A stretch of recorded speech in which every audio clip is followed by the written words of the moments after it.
नमस्कार दोस्तों। इस वीडियो में हम आगे जो किले बचे हैं उनकी चर्चा करेंगे। पहला लेंगे अपन बीकानेर का किला जूनागढ़। बहुत ही प्रसिद्ध किला है। मैं वही किले आपको पढ़ाऊंगा जो अक्सर परीक्षाओं में पूछे जाते हैं। तो देखिए, बीकानेर का जो किला है वो लाल पत्थरों से बना हुआ एक भव्य और सुदृढ़ किला है। इसका निर्माण बीकानेर के यशस्वी राजा महाराजा राय सिंह के द्वारा करवाया गया था। किसके द्वारा? राय सिंह के द्वारा करवाया गया था। और कब करवाया गया था? इस किले की नींव है वो 1588 में रखी गई थी। कब? 1588 में बन करके तैयार हुआ था ये। 1594 ईस्वी में बन करके ये तैयार हुआ था। राय सिंह के एक मंत्री थे। उन मंत्री के आदेशों से इस किले का निर्माण है वो करवाया गया था, कपूरचंद नाम करके। तो बीकानेर का किला है उसकी नींव 1588 ईस्वी में लगी थी, बनकर के 1594 में ये किला तैयार हुआ था। वस्तुतः ये जो बीकानेर का किला है वो बीकानेर के संस्थापक थे राव बीका। उन्होंने एक छोटा सा लघु दुर्ग बनाया था जिसे बीका जी की टेकरी के नाम से जाना जाता है। उस पुराने किले की नींव पर ही एक नए किले का निर्माण करवाया गया था। उस नए किले का निर्माण करवाने के कारण ही इस किले का नामकरण वो जूनागढ़ पड़ा, यानी पुराने किले पर ही नए किले की आधारशिला है वो रखी गई थी। बीकानेर के किले में मुख्य जो पोल है वो एक सूरज पोल पर उत्कीर्ण एक महाराजा राय सिंह की प्रशस्ति, यानी उनकी जो यशोगान है, कीर्ति है, वो उसमें लिखी गई थी। उसके अनुसार हमें पता चलता है कि बीकानेर के किले का जो नींव है वो 1588 में रखी गई है और 1594 में बनकर तैयार हुआ। राय सिंह प्रशस्ति जूनागढ़ प्रशस्ति के नाम से भी जानी जाती है। और राय सिंह प्रशस्ति के जो रचयिता हैं वो जयिता नामक हैं। ध्यान रखना, कौन है? जयिता नामक। जयिता नामक एक विद्वान थे, उन्होंने ये राय सिंह प्रशस्ति है वो लिखी थी। एक दयालदास रिख्यात है, दयालदास शिंडाइस ने लिखी थी। राठौड़ा रिख्यात भी बोल सकते हैं जिसको बीकानेर की ख्यात बोलते हैं। उसके अनुसार इस दुर्ग की नींव है वो मौजूदा पुरानीगढ़ के स्थान पर बरी गई, इसलिए इसका नामकरण वो जूनागढ़ पड़ा है।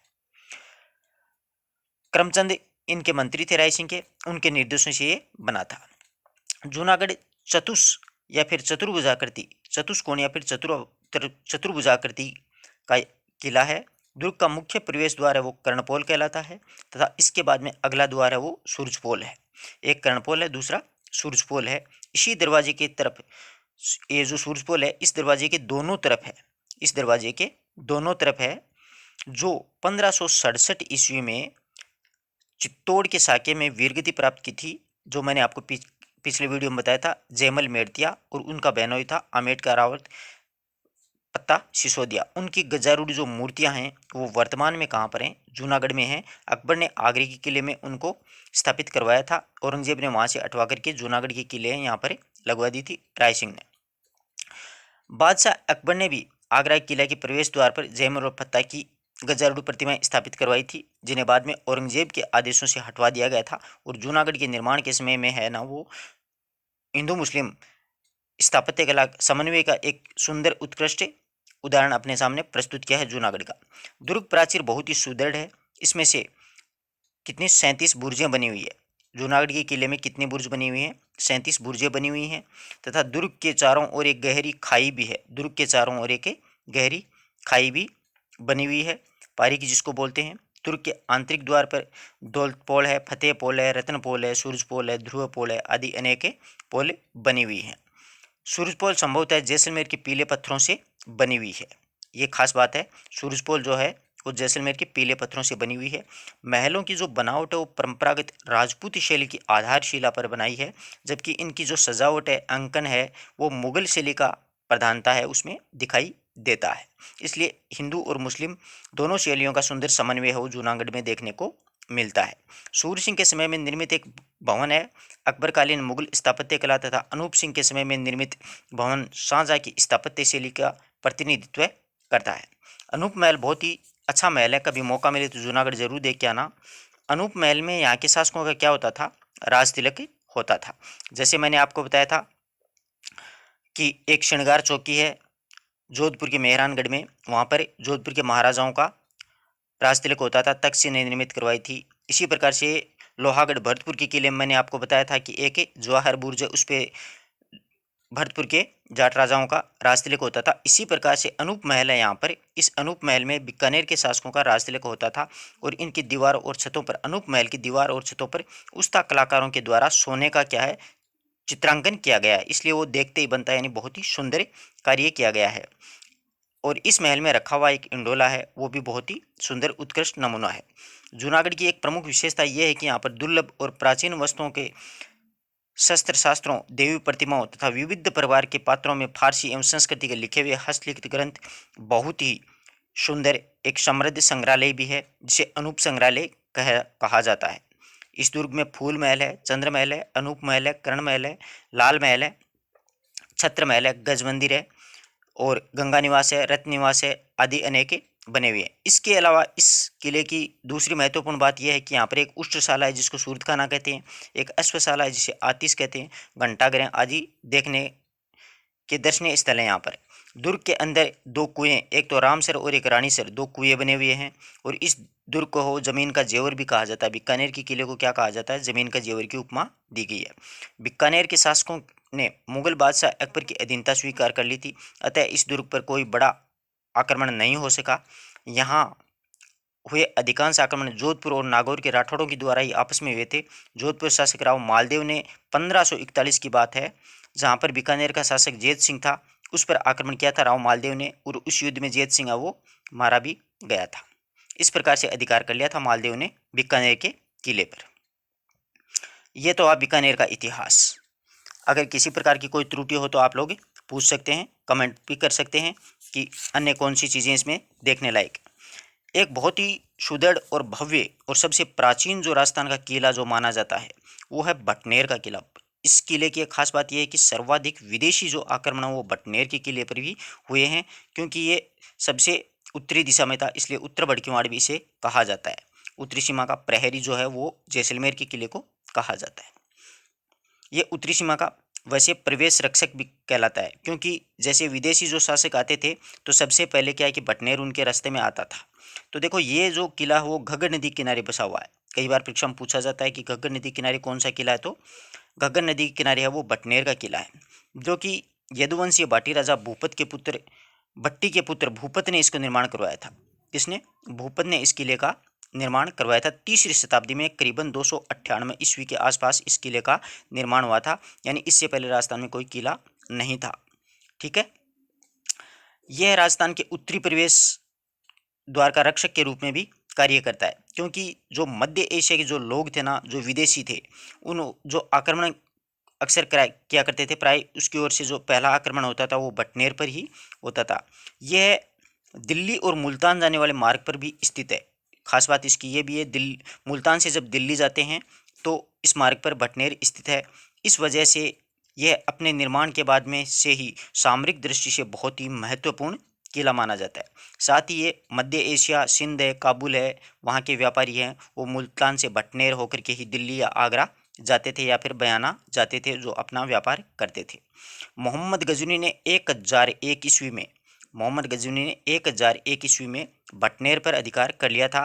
सन 1398 में तैमूर लंग के द्वारा भी बटनेर का शासक दूलचंद भट्टी था, उसको हरा करके अधिकार कर लिया था तैमूर लंग ने 1398 में। बटनेर दुर्ग में 1398 में तैमूर लंग ने इतना भयंकर आक्रमण किया, इतना बर्बर आक्रमण किया था कि इसके भयाक्रांत यानी तैमूर लंग के भय से आक्रांत होकर के दुर्ग में हिंदू स्त्रियों के बजाय मुस्लिम स्त्रियों ने भी जौहर की ज्वाला में अपने आप को समर्पित कर दिया था। एकमात्र ऐसा किला है जहाँ पर जौहर हुआ था, उसमें हिंदू स्त्रियों के साथ साथ में मुस्लिम महिलाएं जो हैं उन्होंने भी जौहर का अनुष्ठान कर लिया था। इतना खतरनाक, इतना भयंकर आक्रमण किया था, उससे भय से मतलब आक्रांत हो गए, आतंक छा गया था चारों ओर से। ऐसे ऐतिहासिक प्रमाण विश्व में और किसी भी किले के रूप में या देखने को पढ़ने को नहीं मिलते हैं। बीकानेर के शासक थे एक राव जैत सिंह। बीकानेर के शासक राव जैत सिंह ने 1527 में बटनेर दुर्ग पर आक्रमण करके वहाँ के शासक एक सादा चायल नाम करके था, क्या था, सादा चायल नाम करके था, उसको पराजित करके दुर्ग पर राठौड़ वंश का आधिपत्य स्थापित कर लिया तथा खेत सिंह राठौड़ राव कांधल का पुत्र था। उसने बटनेर के दुर्गाध्यक्ष हुमायूं के भाई कामरान ने खेत सिंह राठौड़ को पराजित करके बटनेर पर 1534 के आसपास है वो अधिकार कर लिया था। हुमायूं का एक छोटा भाई था कामरान उसने। 1549 की बात है, बीकानेर के शासक राव कल्याण के छोटे भाई थे एक ठाकुर सिंह, उसने अहमद चाइल को पराजित करके बटनेर दुर्ग पर अधिकार कर लिया और इस बीच बीकानेर के राठौड़ों का इस पर पुनः अधिकार हो गया। मुगल बादशाह अकबर के शासनकाल में दुर्ग बीकानेर के शासक राय सिंह और उसके पुत्र दलपत सिंह के आधिपत्य में भी ये रहा था। दलपत सिंह को किसी बात पर नाराज होकर के मुगल सम्राट जहांगीर ने अजमेर कैद खाने में डाल दिया और इसकी वहीं पर मृत्यु हो गई थी। बीकानेर के शासक सूरज सिंह ने 1805 ईस्वी की बात है, बीकानेर के शासक सूरज सिंह ने 1805 ईस्वी में मंगलवार का दिन था, इसलिए हनुमान जी का दिन होने के कारण से इस किले को फतेह किया था, जिस कारण इसका नामकरण वो हनुमानगढ़ रखा गया था। हनुमानगढ़ सूरज सिंह के द्वारा इस किले का नामकरण रखा गया, वरना इस किले का नाम बटनेर था। इसका पुनः निर्माण शालिवाहन के वंशज राजा अभयराव भाटी ने करवाया था। बटनेर दुर्ग में दिल्ली सुल्तान बलबन के किलेदार शेर खां की कब्र भी विद्यमान है और जिस बटनेर का दुर्गाध्यक्ष रहते हुए भी सीमा पार से मंगोल आक्रमणकारों को रोकने में महती भूमिका निभाई थी।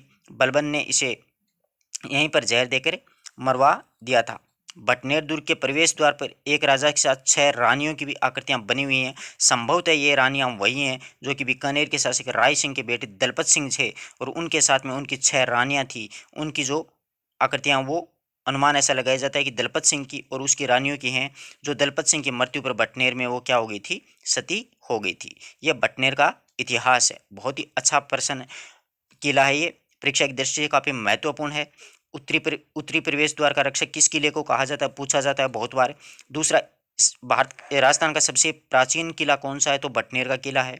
घग्गर नदी के मुहाने पर कौन सा किला बना हो, तो बटनेर का किला है।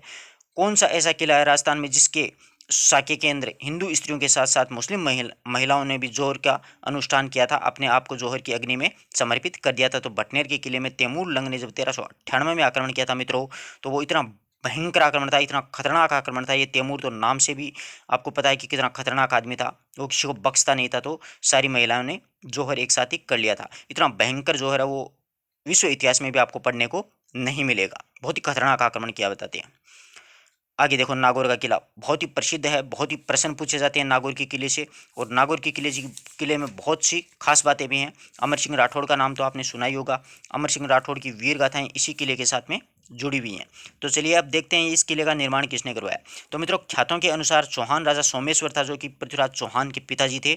उसका एक सामंत था केमास नाम करके, क्या नाम था, केमास। उसका सामंत था एक केमास। उसने विक्रमी संवत 1211 ईस्वी में नागौर के किले की नींव रखी थी। नागौर का किला दानवन दुर्ग था, मतलब चारों ओर से बड़े बड़े रेत के टीले हैं यहाँ पर। कलावीर अमर सिंह राठौड़ जो था, उसके शौर्य गाथाओं के कारण इतिहास में अपना एक विशिष्ट स्थान और अपना एक विशिष्ट महत्व भी नागौर के किला रखता है। यहाँ पर सुंदर कलात्मक बादल महल स्थित है। नागौर के किले में एक सुंदर कलात्मक बादल महल स्थित है। सुदृढ़ प्राचीर और जल पारिखी एक खाई जिस दुर्ग की महत्वपूर्ण सामरिक दृष्टि प्रदान करती है। एक खाई है जो चारों ओर से किले को घेरे हुई है, जो कि सामरिक दृष्टि से उसको मतलब सुरक्षा प्रदान करती है। राजस्थान के स्थल दुर्गों में यह दुर्ग अत्यधिक महत्वपूर्ण स्थान रखता है। वो क्यों रखता है, देखो, चतुर्दिक चारों ओर से मरुस्थलीय धोरों से घिरा होने के कारण एक क्या माना जाता है, धनवन दुर्ग है। प्रारंभ में यह दुर्ग नागवंशी क्षत्रियों के अधिकार में था, परंतु परिवर्तित समय के बदलने के अनुसार परिवर्तित काल में परमार शासकों ने पराजित करके अपने राज्य में इस किले को मिला लिया था। प्राचीन काल में यह दुर्ग नागौर के आसपास के जो क्षेत्र था, प्रदेश जो था, नागौर के आसपास का क्षेत्र जो प्रदेश जो था, वो जांगड़ प्रदेश के रूप में जाना जाता था। और जांगड़ प्रदेश की जो राजधानी थी वो क्या थी, अहिच्छत्रपुरी थी। नागौर के किले का नाम आपको एक अहिच्छत्रपुर भी पढ़ने को मिल सकता था। जांगड़ प्रदेश के शासक होने के कारण ही बीकानेर के जो बादशाह थे वो जांगड़ बादशाह भी कहलाते थे। डॉक्टर हरिश्चंद्र ओझा का एक कथन है, उनके अनुसार शाकंभरी के चौहानों की प्रारंभिक राजधानी अहिच्छत्रपुर ही मानी जाती है। जो वर्तमान में नागौर थी वो शाकंभरी के चौहानों की प्रारंभिक राजधानी अहिच्छत्रपुरी थी। बिजोलिया शिलालेख में भी ये उल्लेख है, चौहानों के पूर्वज सामंत अहिच्छत्रपुर का शासक होता था। यानी बिजोलिया जो शिलालेख है उसमें अपने को चौहानों की जानकारी मिलती है, उसमें भी चौहानों का पूर्वज सामंत जो था वह अहिच्छत्रपुर का स्वामी होता था। तारीख फरिश्ता एवं तबकात ए नाशिरी के अनुसार हिजरी सन 512 यानी 1175 में गजनी के शासक बहराम शाह ने हिंदुस्तान के कुछ क्षेत्र जीत करके मोहम्मद इब्राहिम को वहाँ का गवर्नर नियुक्त किया था। और कुछ समय बाद में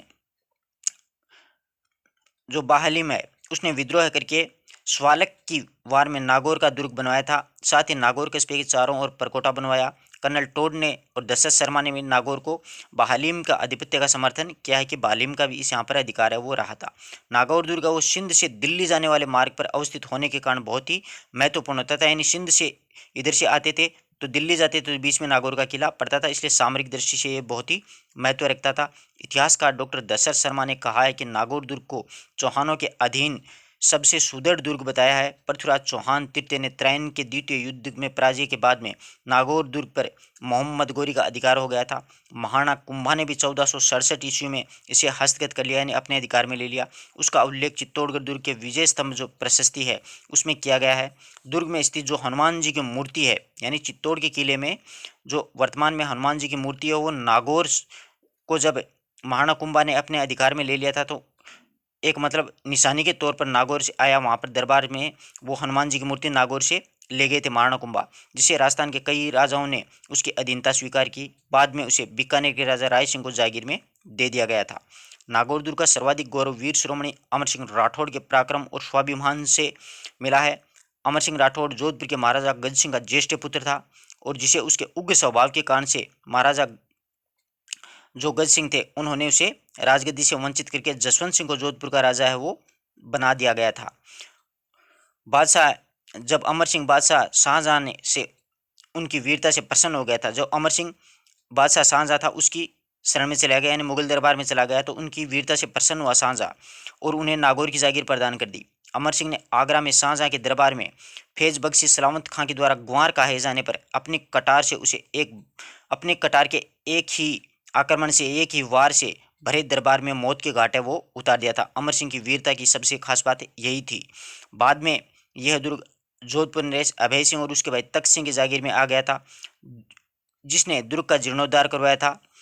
इस दुर्ग में दोहरे परकोटे से आबद्ध है, 28 विशाल बुर्जे हैं तथा 6 द्वार हैं। सिरोही पोल है, बिचौलिया पोल है, कचहरी पोल है, सूरज पोल है, दुपी पोल है, राजपोल, ये सारी इसके प्रसिद्ध द्वार हैं। प्राचीर के चारों ओर एक गहरी जल से खाई भी बनाई हुई है। नागौर दुर्ग की सबसे बड़ी खास बात यह है कि इस दुर्ग में बाहर से दागे जाने वाले तोप या गोले होते हैं, वह दुर्ग के महलों को क्षति पहुंचाए बगैर ही ऊपर से निकल जाते हैं, यानी दुर्ग के कोई भी नुकसान नहीं पहुंचा सकते हैं। दुर्ग के भीतर एक बादल महल है, शीश महल, बहुत ही सुंदर भित्ति चित्रण किया गया है। नागौर दुर्ग में दूसरे और तीसरे प्रवेश द्वार के बीच में एक घुघस भी कहलाता है, यानी बीच का एक क्षेत्र है उसको बीच का द्वार उसको घुघस द्वार के नाम से भी जाना जाता है। दुर्ग के भीतर एक फुहारा है जिस पर उत्कीर्ण लेख से ज्ञात होता है कि यह फुहारा सम्राट अकबर ने बनवाया था। पानी के कई टांके के कारण दुर्ग में वर्षा का जल भर जाने से पानी की कोई कमी नहीं आती है। अकबर जब ख्वाजा मोइनुद्दीन चिश्ती की जियारत करने के लिए अजमेर आया था तो वो 1570 ईस्वी में नागौर में भी रुका था और उसे ही नागौर दरबार कहते हैं। 1570 की बात है और राजस्थान के अधिकांश राजपूत राजाओं ने अकबर की अधीनता यहाँ पर स्वीकार कर ली थी। तो अकबर ने यहाँ पर एक तालाब बनाया था, उस तालाब का नाम भी क्या है, शुक्र तालाब के नाम से वो जाना जाता है। ये नागौर के किले की मुख्य मुख्य खास बातें हैं। इसके अलावा देखिए एक किला अपन अलवर का किला भी पढ़ते हैं। अलवर का किला बाला किला, ये बहुत ही प्रसिद्ध किला है। आप सभी को इसके बारे में बहुत ही बारीकी से एक एक बातें बताऊंगा। देखो जनश्रुति के अनुसार सारी जो बातें वो इतिहास में जनश्रुति के अनुसार ही चलती हैं कि जनश्रुति के अनुसार विक्रमी संवत 1106 यानी 1049 ईस्वी में आमेर के एक काकिल देव के छोटे पुत्र थे एलगुराय। उस एलगुराय ने ही एक पर्वत की शिखर पर एक छोटा सा किला बनवाया था जिसे बाला किला कहा जाता है। इसके नीचे एक नगर बसाया था, उस नगर का नाम था अलपुर। क्या नाम था? अलपुर, जिसको बाद में अपभ्रंश होकर के ये क्या हो गया, अलवर बन गया था। इस प्राचीन नगर के जो ध्वंस अवशेष थे, यानी जो प्राचीन नगर था उसके ध्वंस अवशेष जो वर्तमान में रावणदेहरा के नाम से प्रसिद्ध हैं। और यह भी मान्यता है कि अलवर दुर्ग का प्राचीन नाम अरवलपुर था। अलवर दुर्ग का प्राचीन नाम अरवलपुर था जो कि बाद में बिगड़ करके अलवर हो गया। प्रसिद्ध इतिहासविद जनरल कनिंघम का यह मत है कि इस क्षेत्र में साल्व जाति का आधिपत्य था, यानी अलवर के क्षेत्र में साल्व जाति का आधिपत्य था, यानी साल्व जाति यहाँ पर निवास करती थी, जिसके कारण इसका नामकरण क्या था, साल्वपुर था। बाद में धीरे धीरे बिगड़ करके अलवर हो गया। 12वीं शताब्दी में इस दुर्ग पर निकुंभ यानी चौहानों का अधिकार हो गया था अलवर के किले पर 12वीं शताब्दी में। और उन्होंने इस दुर्ग का विस्तार और सुदृढ़ प्राचीरों का निर्माण करवाया इसे एक अभेद्य दुर्ग का रूप दे दिया गया। जिन्होंने दुर्ग में महल तथा माता उनकी आराध्य देवी थी चतुर्भुजा देवी, उसका मंदिर बनवाया। अनेक वर्षों के बाद में अलावल खां खानजादे ने आक्रमण करके दुर्ग पर अधिकार कर लिया। इसने दुर्ग के विशाल प्रवेश द्वार व प्रकोटे का निर्माण करवा करके उसका पुत्र उत्तराधिकारी था हसन खां मेवाती, जो कि महाराणा सांगा ने जो खानवा का युद्ध किया था, इसमें महाराणा सांगा की ओर से लड़ते हुए वीरगति को प्राप्त किया था हसन खां मेवाती ने। और बाबर ने भी बाद में जब खानवा के युद्ध में सांगा हार गए थे तो बाबर का अधिकार था वो बाला के किले पर हो गया था, और बाबर ने अपना एक पुत्र था हिंदाल, उसको ये जागीर में दे दिया था। बाबर स्वयं भी कुछ समय के लिए अरवल के किले में रहा था। मेवात का खजाना हुमायूं को दे दिया गया था। शेर शाह सूरी के उत्तराधिकारी सलीम शाह के काल में भी ये सलीम सागर जलाशय बना हुआ है इस किले में। औरंगजेब ने इस दुर्ग पर आमेर के मिर्जा राज जय सिंह को उसको जागीर में दे दिया था, और औरंगजेब के मृत्यु के बाद में दुर्ग है वो भरतपुर के जाट राजा सूरजमल के अधिकार में ये किला है वो आ गया था। इस किले में देखो एक अनेक महल हैं, सूरजकुंड और सूरज महल बनाया गया था, सूरजमल के द्वारा बनाए गए थे दोनों, सूरज महल और सूरजकुंड है। 25 नवंबर 1725 ईस्वी को माचेड़ी के एक शासक थे कछवा वंशीय नरुका शाखा के प्रताप सिंह शासक थे, उसने जाटों को भगा करके अपना अधिकार कर लिया था, और जयपुर से स्वतंत्र अलवर रियासत व प्रताप सिंह के द्वारा ही नई नींव डाली गई थी। तब से ये दुर्ग है उन्हीं के वंश जो यानी कछवा की एक नरुका शाखा थी उनके अधिकार में रहा, और स्वतंत्रता प्राप्ति तक उन्हीं के अधिकार में रहा था। अलवर दुर्ग की प्राचीर लगभग 6 मील लंबी है। कितनी मील है? 6 मील लंबी है। प्राचीर में शत्रुओं पर गोले बरसाने हेतु छेद भी बनाए गए हैं। इस छेद से आंख वाला किला भी कहलाता है, यानी ऊपर से छेद बनाए गए हैं जिससे कि आंख वाला किला भी बाला किले को कहते हैं। नोकजा बुर्ज है, काबुल बुर्ज है, खुर्द बुर्ज है, बंगला बुर्ज है आदि मुख्य बुर्जें हैं। दुर्ग में 5 प्रमुख प्रवेश द्वार भी हैं: चांद पोल, सूरज पोल, कृष्ण पोल, लक्ष्मण पोल और जय पोल। उत्तरी ओर से अंधेरी दरवाजा है। चांद पोल को संभवतः निकुंभ राजा चांद ने बनवाया था, और सालिम सागर तालाब और सूरजकुंड जल के प्रमुख इस दुर्ग में जल के प्रमुख स्रोत हैं। अलवर दुर्ग के अंदर महल जैसे निकुंभ महल है, निकुंभ शासकों के द्वारा परंपरागत हिंदू स्थापत्य कला से निर्मित है। इसके अलावा अलवर रियासत के संस्थापक राव प्रताप सिंह ने इस दुर्ग में 1832 में सीताराम जी का एक प्रसिद्ध मंदिर बनवाया था, और महाराजा शिवदान सिंह ने दुर्ग में बंगला बुर्ज बनवाया था। सलीम सागर जलाशय का निर्माण और चांद काजी प्रवेश द्वार का निर्माण भी इसमें करवाया गया था। इस प्रकार से अपन ने आज 4 किलों का अध्ययन किया है। प्रत्येक किले की विस्तार से अपन ने जानकारी ली है। आशा करता हूँ कि प्रत्येक बात आपको अच्छे से समझ में आई होगी। अगर किसी प्रकार का कोई डाउट हो तो आप लोग पूछ सकते हैं। धन्यवाद दोस्तों।